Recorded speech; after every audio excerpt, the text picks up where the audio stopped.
Halo gengs, selamat pagi, selamat siang, selamat malam. Berjumpa lagi dengan Teteh apa nih? Teteh Shakira ya. Nama channel sendiri lupa gengs. Kali ini kita akan ngevlog, bingung kontennya apa, tapi ya adalah ngalir aja ya. Kita lagi gabut sekarang, nggak ada kegiatan, sedang free. Kita bicara soal apa nih kira-kira? Bun, ini ngobrol. Jadi gengs, kami punya anak dua. Kebetulan saya dengan istri sudah bersepakat, anak-anak wajib hafal Al-Quran.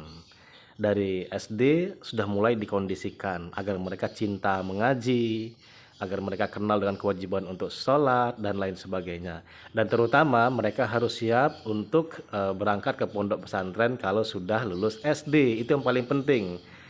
Karena tahap awal ketika anak ini bisa menghafal Quran itu dipersiapkan dari kecil ya. Syukur kalau sebelum sekolah, sebelum SD maksudnya mereka sudah ditanamkan kecintaan untuk menghafal Al-Quran sedari dini. Nah, at least paling tidak sekurang-kurangnya ketika mereka lulus SD, mereka harus siap mondok. Itu yang paling penting. Saya punya anak dua, yang pertama perempuan, eh, pada hari ini tepatnya sudah kelas 2 SMP, lagi mondok di Pondok Tahfiz Quran. Dan info terakhir tapi bukan bermaksud ria ataupun ujub, tidak, ini motivasi buat kami para orang tua. Belum lama sih di pondok pesantren, baru setahun kurang lebih sudah hafal berapa juz? 10 juz. Insya Allah mudah-mudahan terjaga hafalannya. Anak kami yang kedua baru kelas 5 SD, laki-laki, dan sedari kecil memang sudah siap untuk mondok menyusul tetehnya yang sekarang kelas 2 SMP. Nah, terlepas mereka kalau sudah besar mau jadi apa, yang paling penting basically mereka sudah hafal Al-Quran 30 juz. Karena saya teringat sebuah hadis dari Rasulullah Shallallahu Alaihi Wasallam, Iqra'ul Quran, fa innahu ya'ti yaumal qiyamati syafi'an li ashabi. Bacalah oleh kalian Al-Quran, karena sesungguhnya Al-Quran itu akan datang memberikan syafaat li ashabih, kepada sahabat-sahabatnya. Pertanyaannya, siapa sahabat Al-Quran itu? Ya, mereka adalah orang-orang yang senantiasa menghabiskan waktunya untuk membaca Al-Quranul Karim. Mereka adalah orang-orang yang senantiasa tidak pernah kering lisannya kecuali karena membaca Al-Quranul Karim. Mereka yang senantiasa hatinya dibuat rindu untuk senantiasa bersentuhan dengan Al-Quranul Karim. Dan umumnya orang-orang yang mencintai Al-Quran adalah mereka yang senantiasa hatinya terkondisikan, kemudian hatinya bersama dengan orang-orang yang soleh dan soleha. Karena itu penting rasanya bagi para orang tua yang tidak mampu mengajarkan anak-anak untuk bisa menjadi hafiz Quran, maka titipkan mereka di pondok pesantren tahfiz Quran.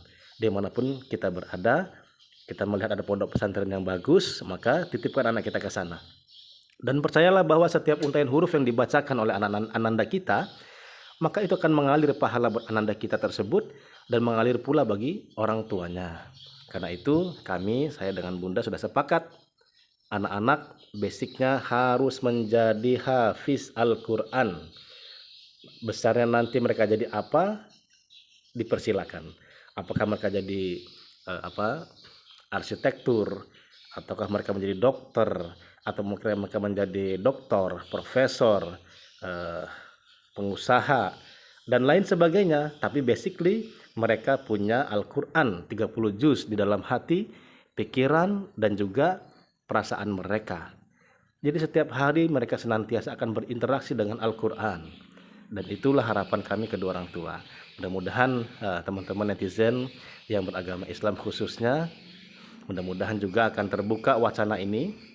Karena bagaimanapun juga anak-anak kita merupakan aset bagi kedua orang tuanya. Aset di dunia, kalau mereka hafiz Quran, insya Allah hatinya akan terjaga.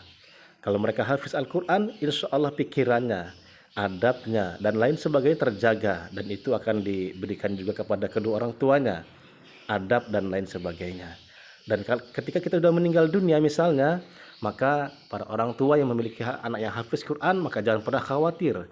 Ketika nanti kita dihadapkan pada peristiwa mahsyar yang sedemikian hebat dan dahsyat, maka saat itu anak kita yang hafiz Quran tadi akan membawa sebuah mahkota yang akan dipersembahkan untuk orang tuanya. Ketika di mahsyar seluruh manusia digenangi oleh keringat, ada yang menutupi mata kaki, ada yang menutupi perut, ada yang menutupi mulut dan lain sebagainya, maka ananda kita yang hafiz Quran tadi akan datang untuk memberikan bantuan kepada kita, memberikan mahkota dan kemuliaan, karena ia akan bermohon kepada Allah Subhanahu wa taala, memperdengarkan doa indah untuk bisa memberikan syafaat dan bantuan serta pertolongan bagi orang tuanya. Nah, teman-teman sekalian, karena itu yuk sama-sama kita jaga anak-anak kita. Kalau kita punya rencana yang luar biasa indah, yaitu menjadikan anak-anak hafiz Quran, maka jaga rencana itu, kuatkan tekad kita sebagai orang tua, kemudian azamkan dalam hati dan terapkan. Kita sebagai orang tua jangan pernah tergoda ketika anak-anak ini ingin sekolah biasa. Iya, mereka sekolah biasa dapat ijazah, SMP dapat ijazah. Ijazah apa ijazah nih?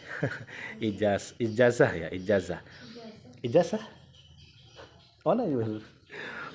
SMP dapat ijazah, SMA dapat ijazah. Kemudian kuliah pun dapat ijazah juga sama. Tapi mereka tidak bawa hafalan Quran. Itu bedanya. Sedangkan anak-anak yang menghafal di pondok hafalan Quran yang terikat juga dengan pendidikan formal, maka mereka selain mendapatkan ijazah SMP, SMA dan juga S1 atau S2 atau S3, mereka juga mendapatkan sebuah bingkisan terindah dari Allah Subhanahu wa taala, karena mereka adalah anak-anak penghafal Al-Qur'an. Mereka adalah anak-anak yang senantiasa dalam keseharian selama di pondok selalu berinteraksi dengan Al-Qur'an. Setiap pagi, siang dan malam tidak pernah kering lisan mereka kecuali karena membaca Al-Quran.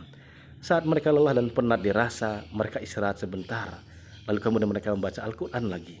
Saat mereka mengalami kesulitan dalam kehidupan, ujian, godaan dan lain sebagainya, maka mereka yang bersentuhan dengan Al-Quran ini hatinya akan dilembutkan oleh Allah, dan mereka belajar tauhid kepada Allah, meminta sesuatu atau apapun itu hanya kepada Allah Subhanahu wa taala. Karena itu, ayo bagi para orang tua yang punya anak-anak, segera di pondok pesantrenkan anak kita untuk di pondok pesantren tahfiz Al-Quran. Mudah-mudahan wacana ini bermanfaat untuk kita semua, dan kita diizinkan oleh Allah Subhanahu wa taala, ditakdirkan memiliki anak-anak yang soleh dan soleha. Mereka mampu menghafal Al-Quran, dan yang tidak kalah pentingnya adalah kalaupun mereka sudah dewasa, mendapatkan pekerjaan tertentu misalnya, mudah-mudahan mereka akan terus mampu menjaga hafalannya sampai maut memisahkan, sampai ruh dipisahkan dari jasadnya, atau sampai Allah Subhanahu wa taala mengutus malaikat Israel untuk mencabut nyawa anak kita. Amin ya rabbal alamin. Oke guys, terima kasih sudah mendengarkan sekelumit curhatan, bukan tausiah, curhatan dari saya. Sampai ketemu lain waktu, dan sehat selalu untuk kalian semua. Bye bye.